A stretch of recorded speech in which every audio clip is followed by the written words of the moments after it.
Hello, friends. Welcome aboard the Round Trip Stories podcast, where we share stories of moving around the world and back again, reflecting on the lessons we've learned along the way. My name is Tracy. And my name is Melissa, and we are so glad you're joining us for today's episode. Welcome back from summer or winter holidays. We are ready to launch our 5th season with a talk about how our times during vacations can be a way to connect to goals we made while we were living abroad. What's important to us to continue as we return home? Is it service trips or events? Is it keeping connected to our international side? What does that even look like after many years of being back home? Whatever season you are in on your round trip journey and transition, whether just having returned home and beginning new routines to discovering how to incorporate old international passions in new ways, you'll find this episode and podcast to be an encouragement for you. This episode is also a preview of the amazing guests we have coming up for Season 5. From an eco-hotel owner to a professional water polo player to several educators, you won't want to miss a single episode of these round trip stories. So make sure your tray tables and seats are in their upright positions as this Round Trip Stories podcast preview episode gets ready for takeoff. Hey, Melissa. Hey, Tracy. Welcome back from summer break. Yes. Yeah. Welcome back from our summer break. It's fun to be recording again and getting ready to, start sharing our podcast interviews with all of you out there. We're so glad you're still there.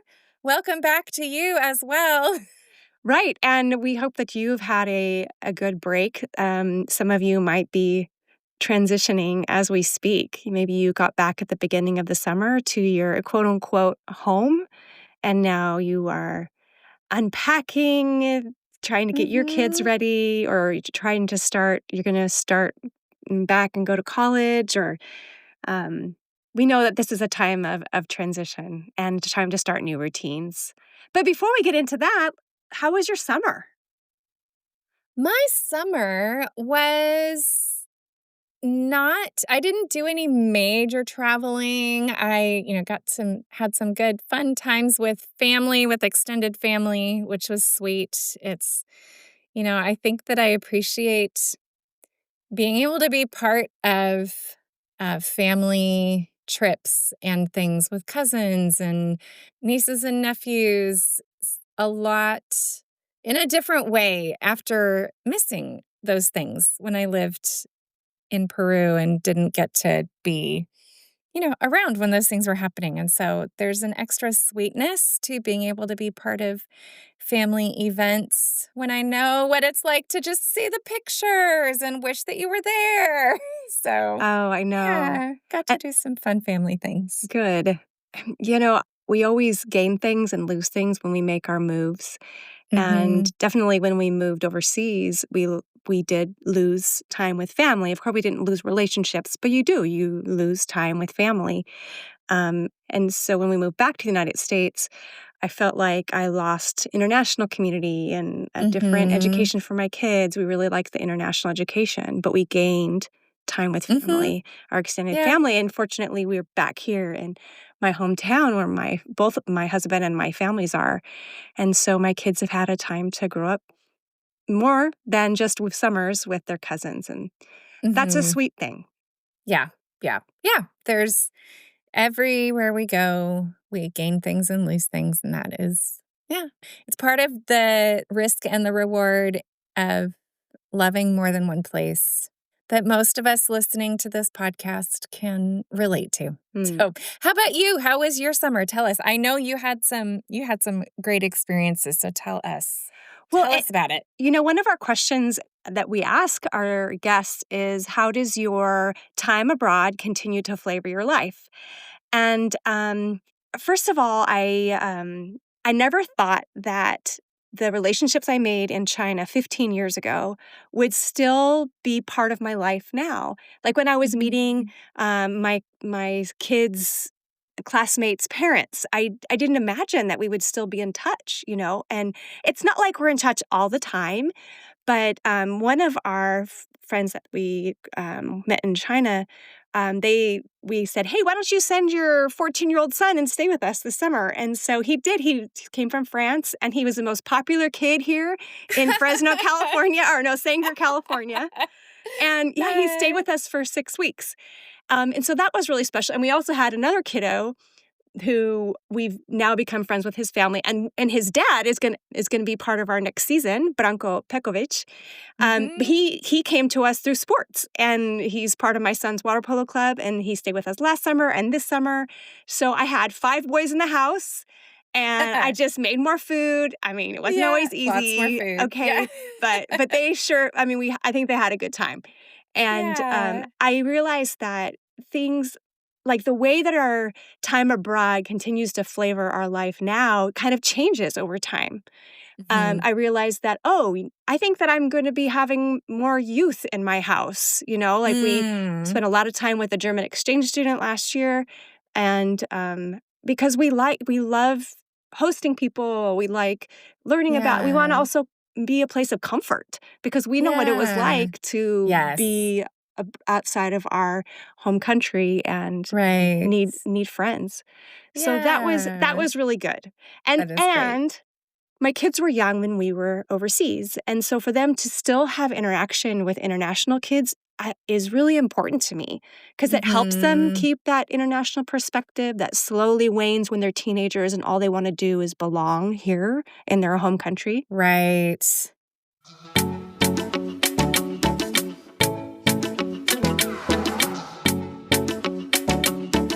Another thing that we did was we went out of the country, but actually it just took us 7 hours to drive. So we just drove down into Tijuana, um, and we joined a ministry that has an orphanage, and they do home builds.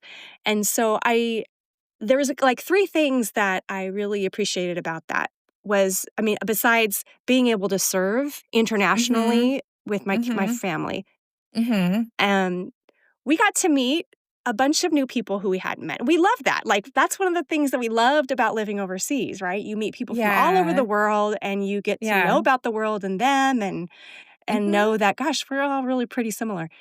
But we got to meet a bunch of Egyptian Americans because we were with an Orthodox ministry, even though we're not Right. Orthodox. And so that was fun That's meeting very cool. Coptic Orthodox Egyptian Americans who were like college Yeah. and beyond, and really cool kids. Mhm. And so my boys got to stucco a house and mix concrete and whitewash Yeah. a house with them. I also, we're Protestant, so we were part of this Orthodox group and got to learn about Orthodoxy, which was also like a cultural difference, right? Uh-huh. Right. And I feel like those are always opportunities to reflect on our own culture practices, Mhm. and then see, hey, maybe I could spend more time singing while I pray, or like just whatever practices, and I love that because it's like it Yeah. broadens our perspective of God's people in the world.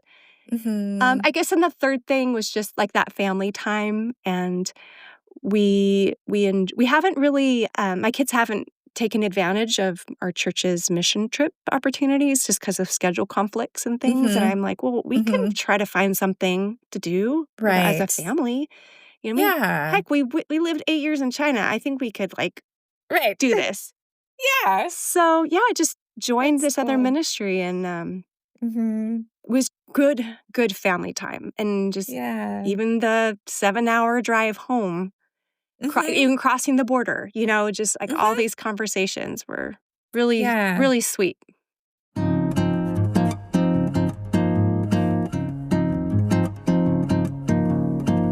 That is really neat. Yeah, I actually got to be a part of an event this summer that my church's or my denominational missions organization put together that was, similar to like a service project that would be done, typically especially back in the day, like you would maybe go to Mexico or whatever and do these service projects. But this one was actually in California. So it was a way for a bunch of different churches to come together. And it wasn't just for youth groups. It was for, it could be any age that could come. And so there were multiple churches from around the Fresno area, or like teams from around the Fresno area and from down in LA, and one that even drove down from Washington. And I got to be a part kind of the support people, like with the prayer ministry, and I got to teach, a session. And but it was a very mixed, multicultural group of people, and it was really neat to do something, for people within the group. Some of them, if they were used to going to churches that maybe were not super culturally diverse, it was an opportunity for them to interact with people within the whole group, and with, some churches that maybe they, you know, hadn't interacted with before, and then to do some, outreach and just service within the local community, and to kind of see, oh, we don't have to just wait and do things like this, in other countries. We can Mm, actually do this locally. But, we talked about cultural differences and sensitivity and just understanding. And it was a really neat thing to be able to be a part of. And yeah, it felt like just a neat way to kind of connect some of what I had done back when I lived in Peru. So just kind of connecting some of those dots was really a fun experience for me this yeah. summer too. So I'm thinking about service and how service and volunteerism is such an important part of our Christian practice, but just also to be available in our communities, right? To build strong Mhm. communities. Mhm. Um, and I I think that that's a great way to get involved, right? When we're coming back Mhm. from our overseas experience, when we have the time and like the brain space Right. to get involved in some kind of service. Yeah. And Yeah. then we always find our people. We find teams to work with, and Mhm. so do our kids. Mhm. Yeah, it's true.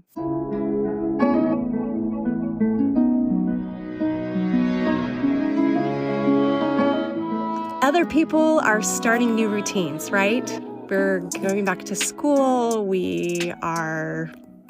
A lot of you might be having come back and now your kids are going to school. Maybe your husband or your wife is starting a new routine and it's new. And now it's like, it's not summer anymore. It's not vacation anymore, It's right? not. Yes, although I do want to just say I'm thinking of you if you live in the Southern Hemisphere and you are right now in the middle of winter. I'm thinking about you because I remember living in Peru, and we were south of the equator, and so June and July and August was the middle of winter for us down there, and how it was just. For one thing, it was hard for me because I grew up and had lived all of my life up until then in the Northern Hemisphere. So it didn't feel right for it to be colder in the middle of the calendar year and hot at the, you know, December, January, February time of the calendar, because that I didn't live there long enough for it to ever feel normal. And um, I think about how we're all living on the same planet, and you can be even living in the same city and maybe going to the same church or living next door to each other, and just the seasons that we go through in our personal lives are sometimes very different from the people around us. And we get experience with transitions when we move abroad or move back from being abroad. And then as we go through the rest of life and keep going through more transitions, we've had some practice and we've learned some things.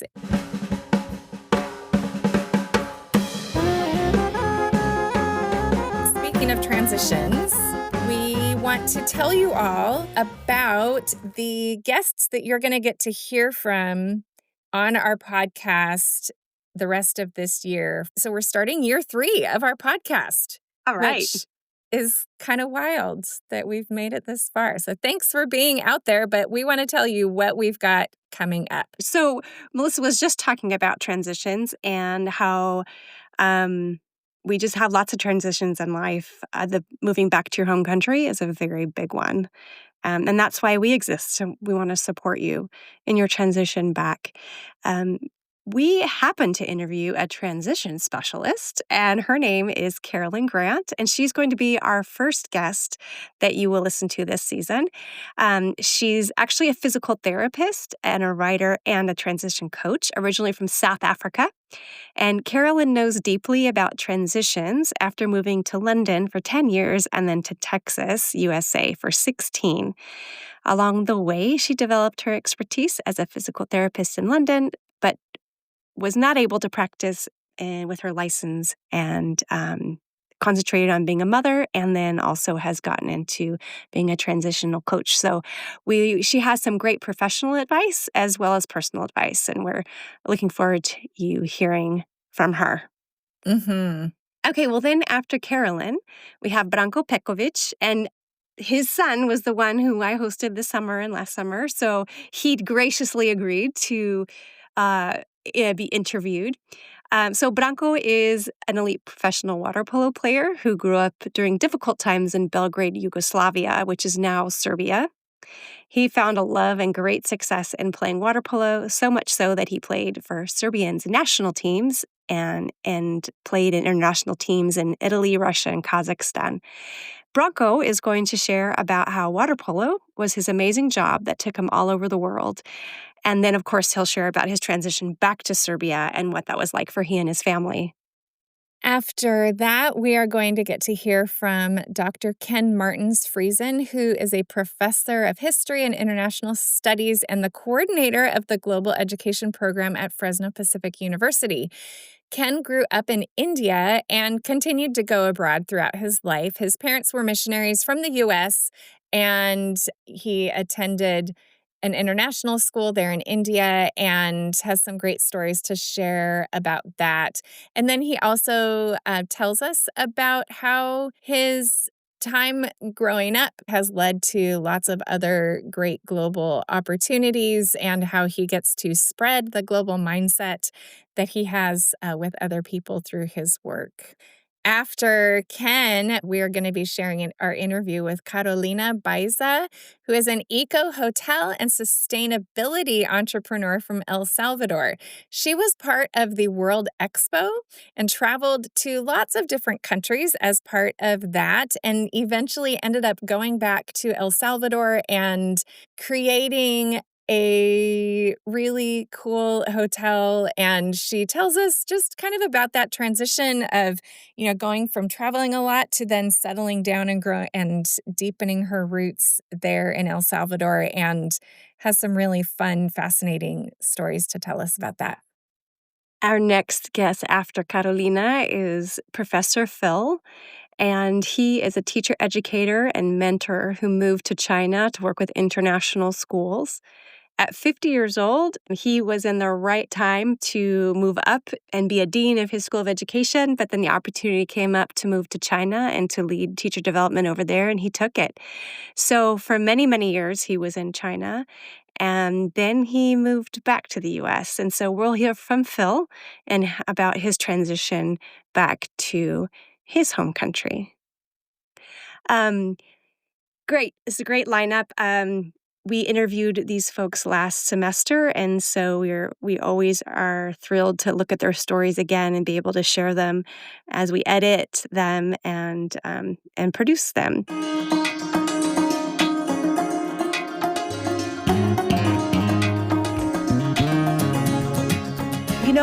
Melissa, I wanted to do a special shout out to my good friend Kaylin Lee because she just moved back to Singapore after 10 years of living and working in China. And this is a very fresh time for her, and I know many of you will feel the same way. You've left friendships and ministries and good work, and sometimes you was time to come home, or maybe you've come home because of an emergency or something you didn't expect.